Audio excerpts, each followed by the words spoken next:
Welcome back to the Cultural Cookbook. We're rocking apple cider stew, and it's a little bit brisk this week, so this is perfect timing. For this, you'll need some beef chopped up, flour, salt, pepper, and thyme, some cooking oil, apple cider vinegar, apple cider, apples, celery, carrots, potatoes, and a frozen bag of pearl onions that you can find in most freezer sections.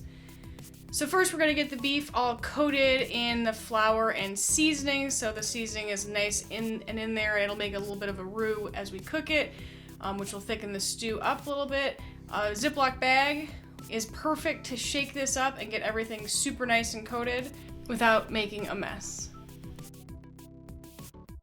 We're gonna chop up veggies to go in here. Got some celery ribs that we are just cutting into slices. Get some carrots peeled and cut into half moons. Get rid of those ends, of course. As always, make sure that you're keeping your fingers out of the way. Cutting the carrot in half makes it flat so it doesn't roll around, which is nice. For potatoes, I'm going to leave the skins on because red potatoes have a nice thin skin. If you're using something like a russet potato, you might want to peel it because the skin is so much thicker. We're going to get some apples ready to go in, so they're going to get a quick peel first and then chop them up into bite-sized pieces, about the same as the potatoes that we have already chopped up. Take out the core and any of that tough stuff in the middle.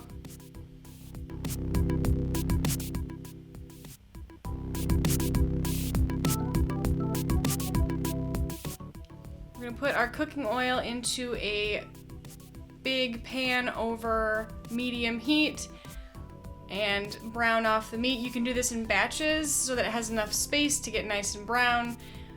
And if it sticks to the bottom a little bit like that, that's just good flavor. We will get it unstuck when we add the apple cider vinegar and apple cider in a second.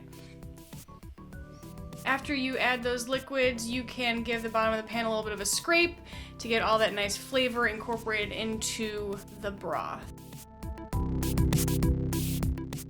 And we're gonna add a bouillon cube as well, just for some extra delicious beefy flavor. After that's cooked for a little while, we are gonna add all of our veggies and let that cook until the potatoes and carrots are nice and soft and the gravy has thickened.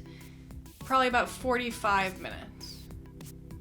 You end up with a nicely hearty, meaty, but also sweet, somewhat sour stew.